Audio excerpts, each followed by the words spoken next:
Thank you so much, Natalie. Happy to be here as always. And we want to officially welcome our guests and our listeners as they begin to come in to Impact the Podcast, presented to you by Teachers and Mom Your Business, commercial free, sponsored by the universe. So this month focus is on the theme of Catalyst, the theme that Venture Cafe is featuring this month. So we were thinking about some catalysts to identify, and I think we did a pretty good job of that. So a catalyst, by definition, is a substance that increases the rate of a chemical reaction without itself undergoing any permanent chemical change, or a person that precipitates an event. So if you have any questions for our guests, we want to ask you to just post your questions right into the chat group. And while we're where we are as a country and as a world,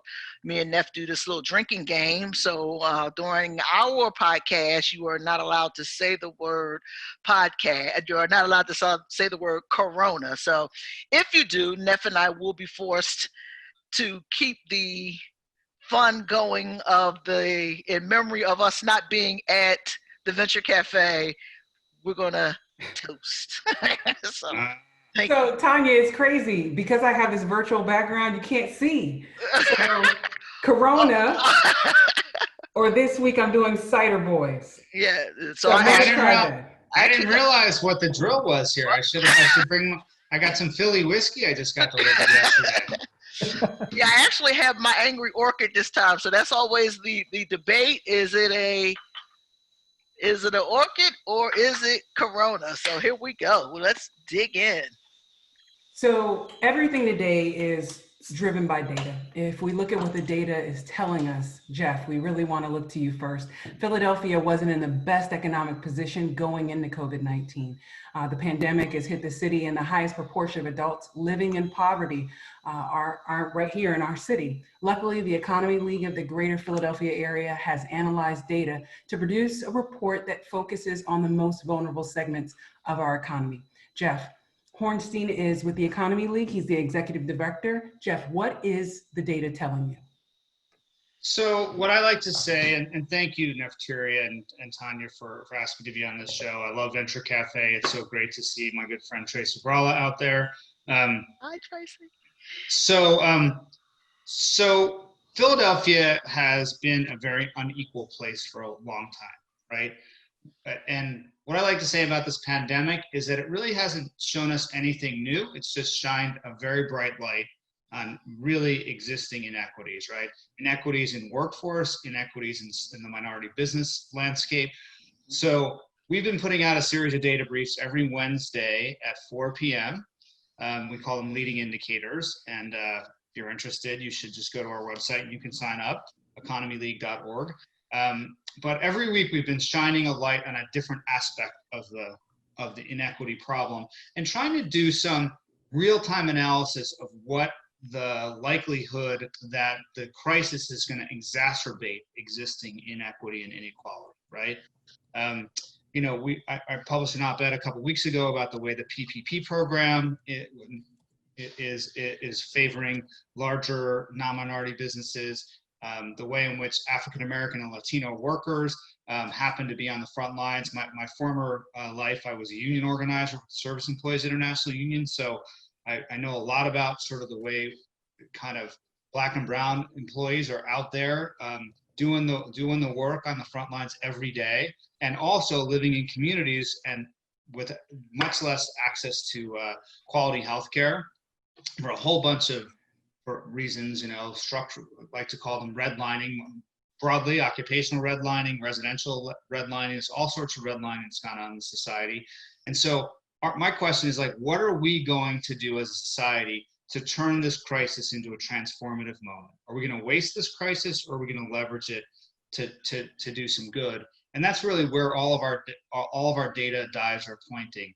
What do we need to do to get beyond this response phase, which is right in front of our noses right now, and that's where people are stuck, to the recovery phase? What sort of institutional reforms do we need to get to a resilient society? So we're talking about 4 R's: response, recovery, reform, resilience. And that's where we need to be. And we're about to release a big piece about the small business resilience that we need, right? Our small business community is getting crushed.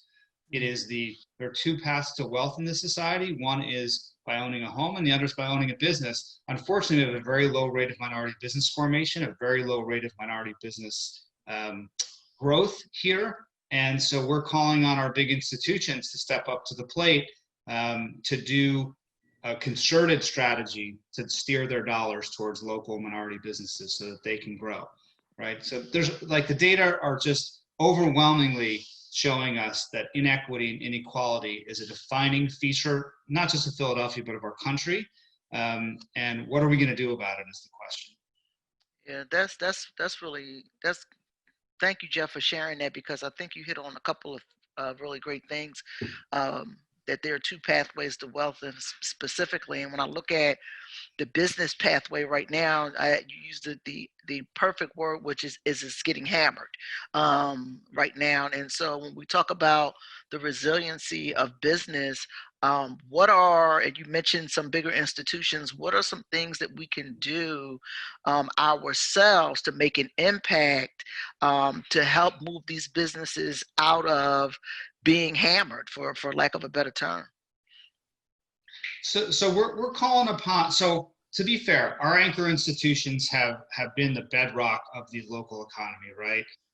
Penn, Drexel, Children's Hospital, Temple University, Thomas Jefferson, those are the big five, but a whole bunch of others too, city government, Comcast, Aramark, and the good news is that the eds and meds institutions in particular are devoted and mission driven to spend their money in ways that help local community, right? They could do more.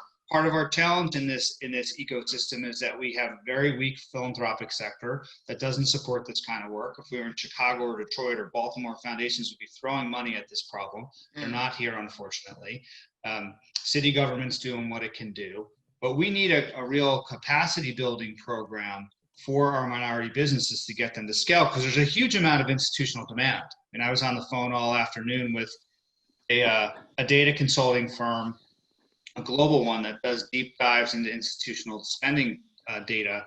And we're now trying to figure out how to stand up a more robust program. And we were lucky, we hired a woman named Janelle Lawrence to used to be head of supplier diversity for AstraZeneca to run our Philadelphia Anchors for Growth and Equity program. And we're really trying to dive deep into anchor institution spend and figure out how to divert more of that money to local suppliers. But we also need the local suppliers to be able to grow. And that requires capital, it requires coaching, it requires commitment. So there's a whole bunch of things that we're calling on institutions to continue doing, but to bring new institutions and aggregate all that demand. And it's billions of dollars. I mean, it's $5.5 billion just from the eds and meds institutions. And Comcast's annual procurement budget is $15 billion. Wow. Now, they're a global corporation and they're only spending a piece of it in any one market. But and to be clear, they're the best diversity spend organization on the planet. There's nobody better than Comcast, actually. But wow. They don't know how much they spend locally. So, but the cool thing is they're willing to engage in that conversation now. So we had a great conversation with their head of supplier diversity last week. We're starting to get them to move. So we're really trying to figure out a plan, a strategy that's going to be, there's got a workforce piece to it. And what's the impact of this pandemic on work, right? Are we going to have the same workforce in 2021 that we had in 2020, right? That's a great question. What is our economy rests on, as my friend Merrill Levitz used to say, eds, meds, and beds, right? What does our tourism and hospitality industry look like after this, right? Are we going to pack people in tables in tiny restaurants in Center City? I think of Porcini on Sansom Street, right? Where the tables are 4 inches apart. We're now all used to being 6 feet apart. What does that do to a restaurant's ability to profit, right? What does that do to the business model of restaurants? There's so many questions that are unanswered. So it's an interesting time to be in the think business, but we need doing, not just thinking. And it's great that you provide us not only with the usable information, but the data that comes out with your report. So thank you for that, Jeff. I want to bring Carlo into the conversation because for all of us, every day is a challenge. This past Tuesday, though, we all had something to be really excited about. Hundreds, if not thousands, of area residents stood outside of their homes and businesses to see the Blue Angels and the Thunderbirds fly over the region. This was a joint military mission. It was a show of community solidarity. So throughout this pandemic, all military components have been engaged. Carlo Aragoncillo, executive director of the city's Veterans Affairs Department, has his hands in everything that impacts the veteran community. Carlo, what has been the biggest challenge facing the veteran population during the pandemic? Yeah, sure thing. Thanks, Neferteri. So let me just start first. For the record, it was not me or my office. I cannot take the credit for it. I did not coordinate the Blue Angels or the Thunderbirds. Despite awesome. people, yeah, take credit, no, Carlo, take credit.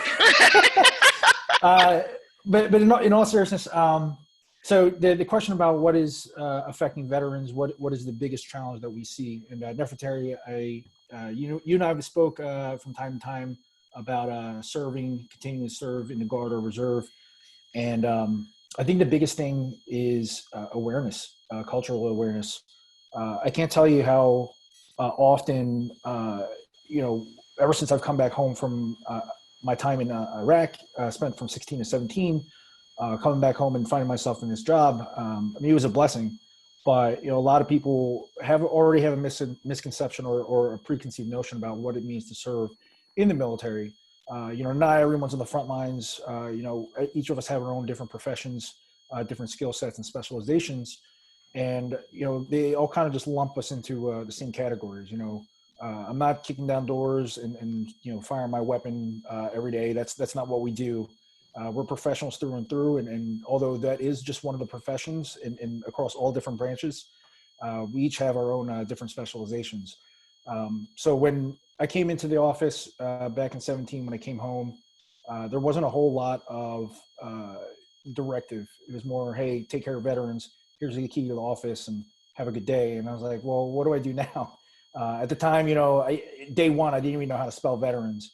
And I say that jokingly, but the problem was no one really had their finger on the pulse as far as, what veterans were doing, what they were affected by, whether they be issues or what were the exact needs. And, finally being embedded in, been in the position now about 2.5, almost 3 years, I'm seeing it from a different light, seeing it from a different perspective. And it's not just the, the veterans who are affected by what we know, homelessness, mental issues, physical issues, going through the VA system, things of that nature.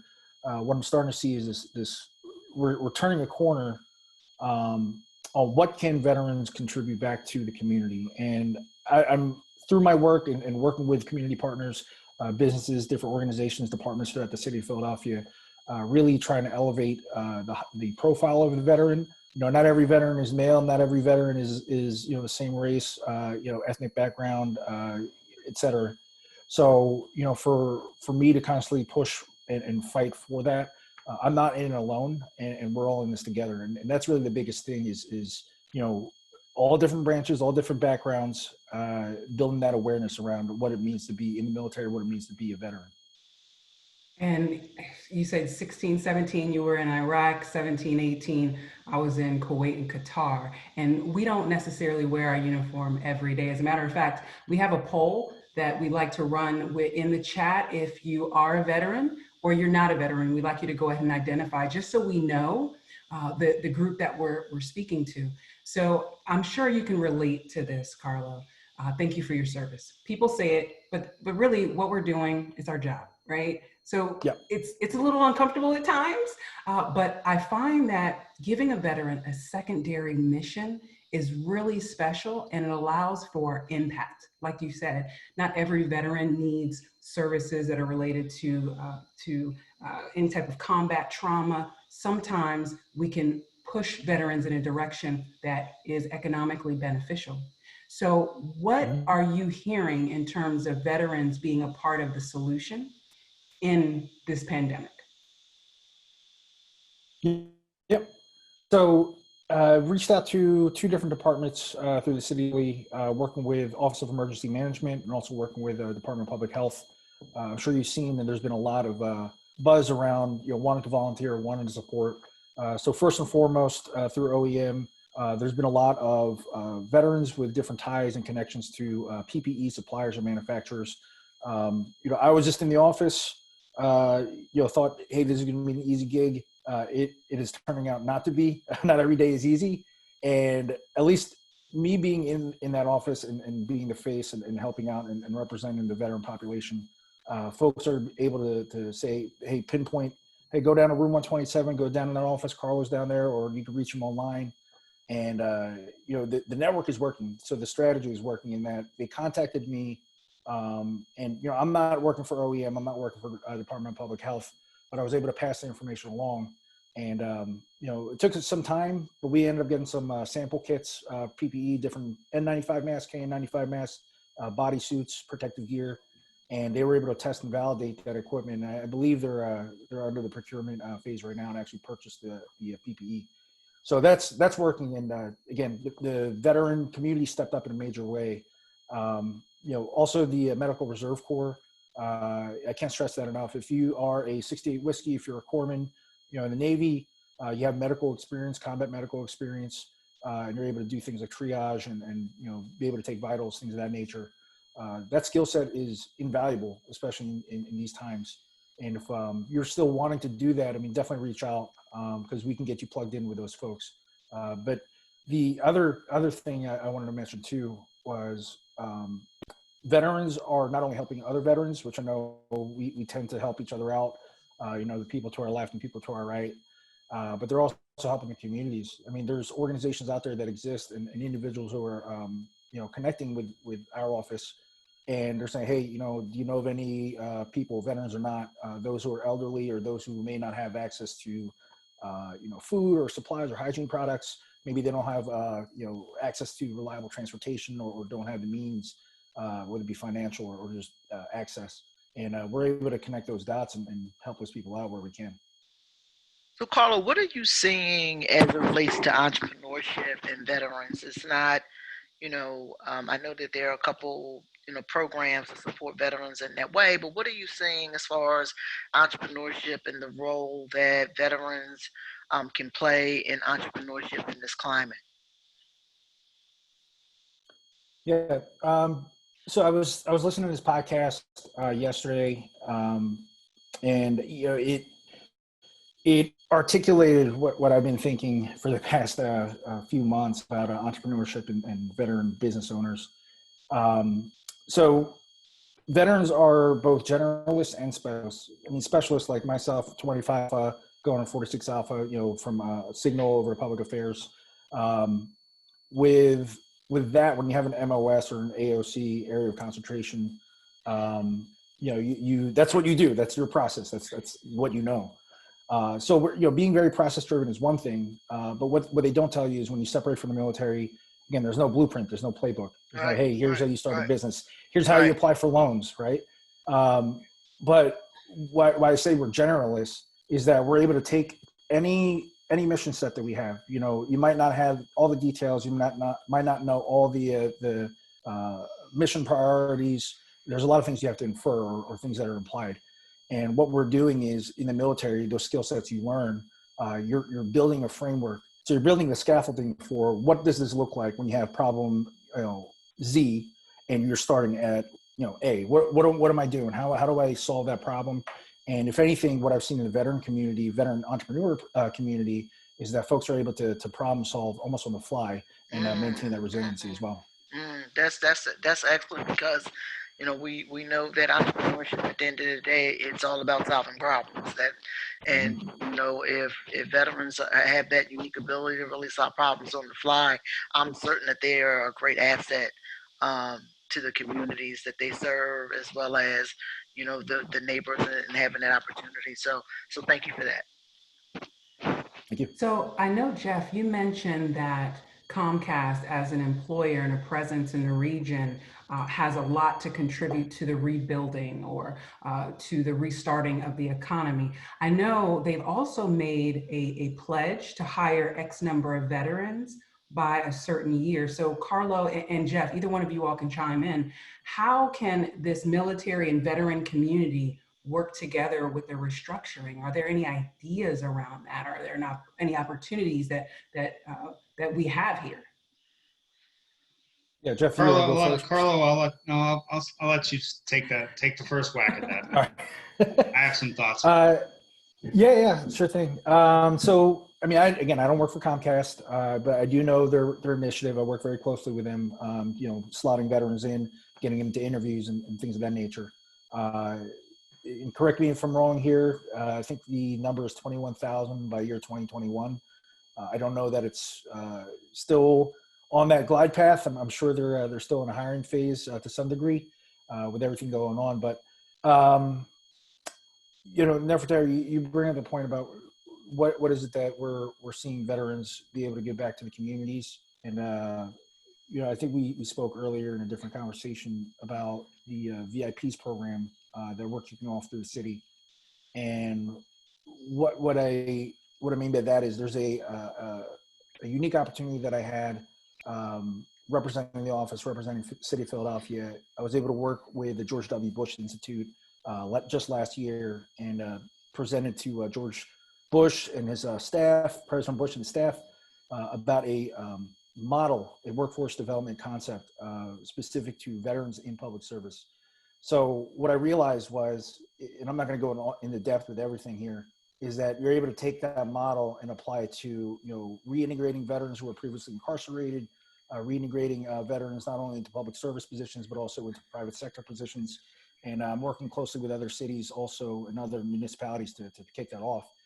But that being said, the whole concept is around taking these skill sets or taking what you've learned and soft skills as well, and be able to apply them into different situations, almost like the entrepreneurship we spoke about.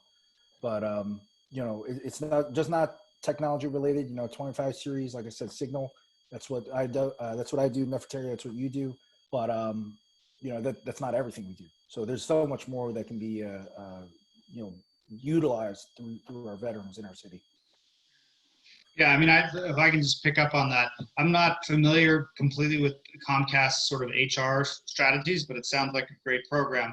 I'm much more conversant on the procurement side of things, right? How they spend their money, rather than who they hire necessarily. I mean, the Economy League has done a lot of work on the tech workforce in particular, and there's some really interesting things that we're going to need to be doing over the next 5 to 10 years to make sure that employer needs are aligned with the way we do talent development, which has been a big problem in the U.S. in general, as compared to other countries that have a much more integrated approach to asking employers, what do you need, and how does the workforce development system provide exactly what employers need, at the same time as not training people for just one job. Because I think one of the points that Carlo made, which is so important, one of the things I think you get out of military service is that you get a broad range of problem-solving skills, let's say, right? And then you hone in on the thing that interests you or the thing that the team needs, so to speak, and you become a specialist, but you still have that broad set of problem-solving skills. And I think those are such useful skills for any employer, especially as we move forward, right? And again, I've never been in the military, but I've studied a little bit about it, and like every mission is going to be different, yet people need to have to figure out how to do it, right? And I think that's the same in business, the same in any complicated job. So it's I applaud you for working on that. To me, one of the key things that this crisis is really illuminating also is supply chain risk, right? You mentioned how the veteran community has stepped up basically to fill a gap in our supply chain by coming up with ad hoc ways of getting PPE. I mean, it's amazing to me that in 2020, the United States of America, supposedly the richest country in the world, we can't get masks to people, right? And I think this has highlighted some real weaknesses in our supply chain. Mm-hmm. Yep. And one of the things we're going to be talking to the hospitals and universities about going forward is it may be cheaper to source your product from wherever, China or Vietnam or whatever, But at the end of the day, you want to have some proportion of that product that's available to you locally, made by a local minority-owned business, because it may cost you an extra couple pennies per unit, but when the supply chain breaks down like we've just seen, you're going to face a much more expensive proposition of trying to get it on the fly. And that kind of value proposition argument is one that we're trying to make across the supply chain, right? Right? Just to give an example, every ounce of medical laundry in this city, right? We have 60 million pounds of medical laundry produced a year from all of our big hospitals. It gets exported 100 miles to get washed because we don't have a medically qualified laundry in the city of Philadelphia. That's The unreal. laundry's either going up to Bergen County. Well, it is unreal, Tanya, but it's also like an artifact of supply chain development, right? Yeah. 20 years ago, we went to managed care. Hospitals were told, you need to get every non-productive use of your floor space out of the building and outsource this, and this, right? So there are hospitals that have laundries that were in their basements that are outsourcing their laundry now because they don't do that function on site anymore.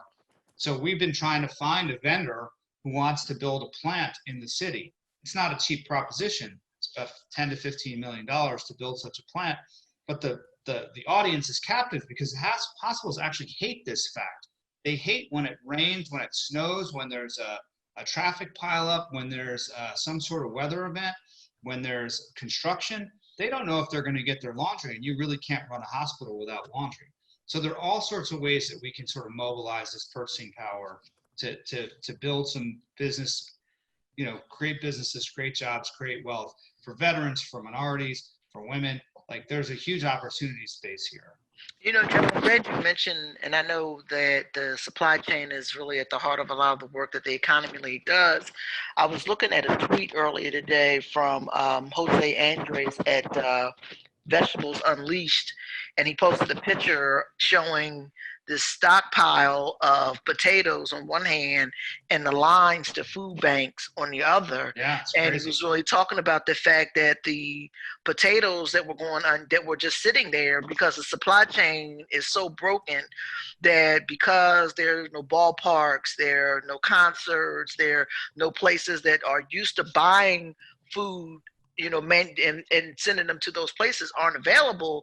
Whereas why is it that we have a supply chain that can't be diverted to the need where people have a greater need for food now because they're out of work? And it's just, the supply chain being broken, to me, speaks to, again, the lack of manufacturing that we do in our own country. Yeah. So I just want to respond. Nathan Aponte just put a really good point up on the chat, right? The access to capital, the access to capital question. Yep. Absolutely. So we're, this piece. There's a big gap. Yep. Yeah. This piece that we're writing right now is part of it. We have three basic solutions that we're offering, and one of them is creating an equity capital shop. So I would push back a little bit on the idea of loans, right? Yeah. So minority businesses, the research shows, are swimming in debt, right? What minority businesses need, like majority firms, and this is my mentor, Della Clark, said this very graphically when we were in Chicago at a big JP Morgan conference. She said, a white kid in a hoodie can walk into a venture capital firm with some kind of game or some kind of app idea and leave with a big fat equity check, a stake in that company. That's someone taking their money saying, I believe in you, Nathan. I'm going to invest I'm going to become your partner in this business. I'm not going to lend you money and expect 4% back. I'm going to be your partner and expect a return. And if you fail, I fail, right? That's the difference. Yeah, right. That's great. Yeah. So we don't have that equity shop right now. And so what Della said, which is really powerful, like black kid in a hoodie walks into the same venture capital firm, he's going to either get arrested or get laughed at, right? So there's a big inequity there in terms of access to equity capital. And Della, to her credit, is trying to solve the problem. JP Morgan asked us at the end of this conference what we need in Philadelphia. I said, Della said $50 million for an equity fund. That's what we need. I think we need more than that. I think the next stimulus package coming out of Washington, someone posted this thing on Twitter once. What would your dream be if we had another $2 trillion? Say at least $500 billion devoted nationally to a minority-based equity fund. Wow. That's how you solve problems, not skirting around this edge, give the SBA $10 million here, $10 billion there. This is a massive problem. It's taken, generations to get us into this situation, right? Like if we want to do reparations in a real way, let's talk $1 trillion in equity for minority businesses. I wanted to give Tracy, you had posted a question in the chat. Tracy, you want to share your question? Oh, I'm not on mute. I thought I was on mute. I'm so used to putting myself on mute. So Jeff, I thought your idea was really a great one about there's a specific need, which is we need to launder clothes right now in Philadelphia for our medical workers. What are those other nuggets? So some sessions we've had at Venture Cafe, which I think have been really amazing, have been very much around experiential design. So are there nuggets that we can get the entrepreneurial power, the small business power in a room to hack? How can we hack getting, solving what those questions or problems are? That's a great question. I would love to be in front of that audience. I mean, my friend Bruce Crawley once said to me, you show me the demand and I'll find you the entrepreneur to provide the supply. So my last call of the day was really talking to this data analytics firm that digs deep into institutional supply chain. And we did one report in 2015, which showed what the addressable opportunities were. We haven't done a good enough job of finding the entrepreneurs, right? So there are huge numbers of, with food, information technology, we can outline a whole bunch of verticals where there's a lot of money being spent. I mean, this is basic import substitution economics, right? We have demand here from these large institutions. We have a business community. How do we connect those two things so we can build capacity in our local business community driven by this demand? I mean, the big success we've had is with EMSCO Scientific, right? EMSCO, through the work of University of Pennsylvania, aided by the Economy League, convinced Thermo Fisher, the world's largest lab supply company, to form a meaningful partnership with a minority-owned lab supply company. It's been around for 40 years, and it subsisted on federal contracts. Now they are true partners with Thermo Fisher. They are providing the frontline support for researchers at Penn.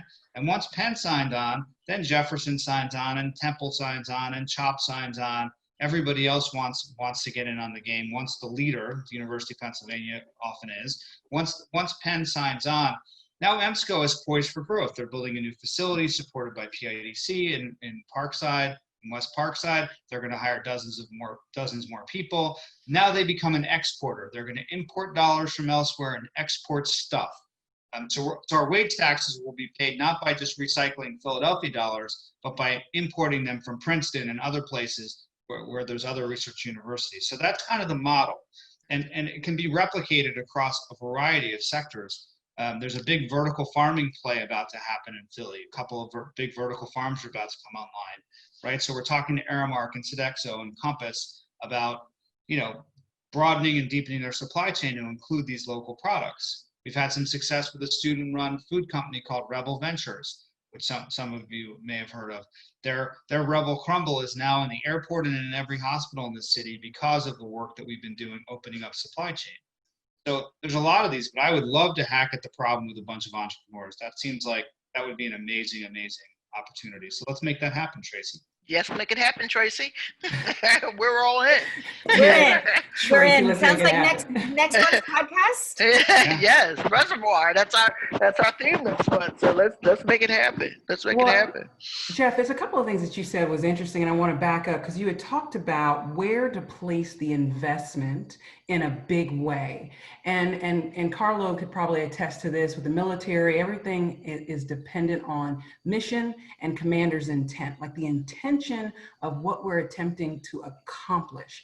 And it sounds to me like that might be a good intention, but how do we get from where we are to equity, to equality, to balance without just throwing it totally off keel and the pendulum swings? Yeah. So, Carlo, why don't you take a whack at that first? Yeah. So the commander's intent, for those who are not in the military, commander's intent, there's varying degrees, right? And this is just my take on it, part of my philosophy. So I was a company commander, directed I think the employment and training and readiness of about 144 personnel. Wasn't a whole lot, but it wasn't a small number. But above me was the battalion level, above that person was brigade, above that was, so on and so forth. And whatever the commander's intent is, by the time you get it down to the company level and then down to the tactical level, you only get a small snippet of it. So you really don't see a whole lot of it. But what I started to realize was where I was, and then I also translated into what I'm doing now with the city. When we're talking about platform and access, if Joe Snuffy or Jane Snuffy, private in the military, doesn't have the right boots, and we're about to go into out of the field during January at Fort Dix in New Jersey, that's not going to set anyone up for success. And if they're our only person equipped to do X, Y, and Z task, then the entire mission fails because we forgot or did not equip the person with the right equipment. So when we're looking at opportunities for entrepreneurs and within the community, we're looking at any issue that I see is not an issue. I look at it as an opportunity, and that's just my mindset. But the things that I'm seeing with the veteran entrepreneurs is not everything has to be the greatest app. It doesn't have to be the sexiest product. I get really excited about boring. So for instance, one of the organizations I work with very closely is JDog. I don't know if you've ever seen them. They have big green trucks, some Humvees, and they are JDog junk removal and hauling. Yeah. They're right? Great. So it's crazy because it's such an iconic. You see the Humvee, you see the green. Oh, military through and through, right? Well, speaking with the founder and co-founder, Jerry and Tracy, they said he didn't know what he wanted to do when he got out of the military. When he separated from the military, Jerry, he was like, well, I Googled and I looked at the top 10 things, businesses, startups that will make me the most money and make me financially secure. And I think number 2 or 3 on it was junk removal. I mean, when I got out of the military, I'm not thinking, hey, let me get into junk removal and clean out people's houses. But now they moved on from, residential now onto commercial. I think have over 200 sites throughout the U.S. So, I mean, don't look for the next, great app. If it doesn't need to be invented. I mean, if you want to start somewhere small, start at the ground level. Let me take that from the other side, because Neferteri, when I heard, and that's great advice. Figure out where the rubber meets the road. When you asked the question, Neferteri, I thought I heard you asking about commander's intent from a top line leadership level. And I have to say that this city has some great institutional leaders, right? We couldn't get much better than Madeline Bell at CHOP, Craig Carnaroli and Amy Gottman at Penn, Steve Klasko at Jefferson. I mean, 3 great leaders that jump to mind. John Fry at Drexel. I mean, they've done amazing work in response to this crisis, but they've been doing amazing work for 25 or 30 years. The question is how to scale it and how to add the rest of the private sector into the mix so that we create that. I'm like the one note singer here. It's all about procurement right now. But I mean, I could talk a lot about workforce as well. But the how do we get everyone aligned around a mission, right? And that's part of our Greater Philadelphia Leadership Exchange, of which Tracy and probably some others on this call or on this podcast. Sorry, I got a drink now. Our veterans or alums of. We're going to use our leadership conference.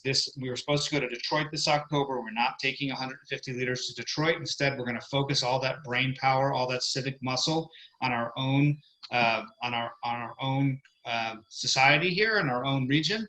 But what we need to do is align everybody around a strategy, and that strategy is going to have a number of pillars. Workforce is going to be one of them. How do we get one of the biggest problems we have in our regions, in our cities, we have well over 150,000 adults who have been marginalized from the workforce. It's a huge drag on productivity and growth here, and we've had a very sort of haphazard approach to solving that problem. How do we deal with the future of work? How do we deal with the fact that work is going to be changing? this crisis will only accelerate some of the changes towards automation and other things that are already happening. Working with Sheila Ireland at the Office of Workforce Development and others to kind of map out a strategy there. As I've said, before, a small business development strategy, minority business development strategy. Like, how do we get the right leaders aligned around these pillars of a strategy? Because the leadership really matters, especially in a place like this. How do we get our philanthropic priorities reorganized to align with a strategy like this? So those are the things that both worry me and excite me about the coming months ahead of us. Well. Thank you so much, Jeff and Carlo. This has been a really, really great conversation. We got some other folks in the chat, but I wanted to ask one question to everyone, actually, as far as the fiscal and economic health of our city in particular, right? Because when you look at Philly right now, the amount of revenue that it's already, lost. What are, as catalysts, and watchers of these critical issues, what are some things that we can do to help to revive the fiscal and economic health of our city coming out of COVID-19? I almost said Corona, but I said COVID-19. I'll drink anyway. So that's to the group. Anybody want to chime in on that one? Can you repeat the question?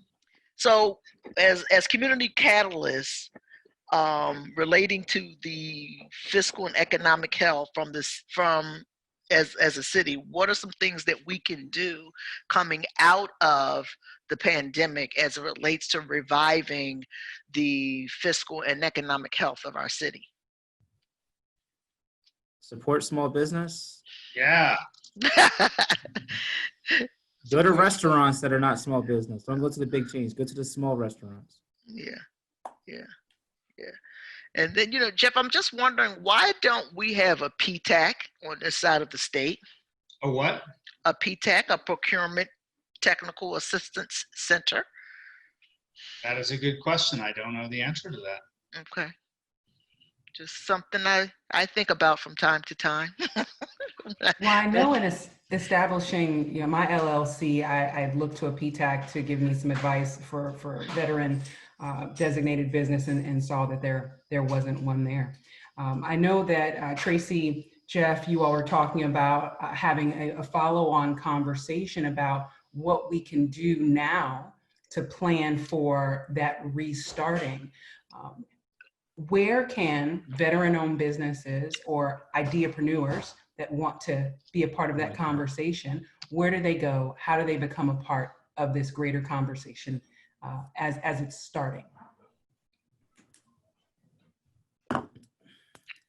I can jump in and say we're actually going to start something. So Science Center runs the Quorum Drop-In Lounge at 3675 Market Street. And in about a week, we're actually going to bring the Drop-In Lounge back online in a virtual format. And so I'd love for one of the ideas to be to have a veterans table that is there. And so folks can come in who are entrepreneurs and have ideas and have an opportunity and a place for folks to chat. So I would say from my standpoint, I'm committed to making sure we have a place for people to connect, and we should certainly have a veteran table in that space where veterans are able to leverage the broader entrepreneurial community. That would be amazing. Carlo, who are the right people that we need to pull in to be at that table? Yeah, most definitely. I mean, the obvious folks at the Chamber of Commerce, Bunker Labs, if you haven't heard of them, they are veteran specific and actually a veteran spouse organization, and they support startups and also those organizations who've already started specific to veterans. And they're just not here. They're not just here in Philadelphia area. Actually, through the entire U.S., they have a good deep network. I think a few hundred different chapters throughout the U.S. So it's a good way to get plugged in and also reach out to folks in other cities and see what they're doing as well. Get some of those best practices. Yeah, reaching out to other cities is critical. right? Mhm. That would be amazing. So we want to thank everybody for joining us today. Jeff, Carlo, thank you. Tracy, you're amazing. Got to make you a part of the show. And we also want to shout out our sisters from Black Girl Ventures. We're doing what we can to support Black women founders here in the Philadelphia area. On May 19th, we invite everyone to harness the power of the 1-minute pitch. This is going to be powered by Google for Startups. We'll make sure that information is available to you. You can always check out blackgirlventures.org. Thank you to everyone who helped make this possible. Thank you for the partnership with Venture Cafe. From the city of brotherly love and sisterly affections, we want to invite you to join us next month where we will look at Reservoir. Follow us on social media at Mom Your Business, at Ann Teachers Ann. Do we have any last thoughts from you, Jeff, and then Carlo? No, I really appreciated the dialogue here today. You know, I have my own sort of my own wheelhouse about procurement and leadership development and workforce that I think is an important part of the strategy. I loved hearing from Carlo and hearing about the veteran strategy. Like we need to put all these pieces together. Philadelphia, like every other city, too many silos. Yep. One of the reasons the Economy League exists is to try and pull those silos together. Yep. So, you know, as we move along this path towards probably a virtual leadership exchange in the fall, we'll be able to open it up to a much broader audience than we usually are able to. So stay tuned, and you know, those of you who are sort of Venture Cafe vets, maybe we'll be able to circulate information that way. Absolutely. Love the cafe. Miss the cafe. Can't wait to get back to the cafe.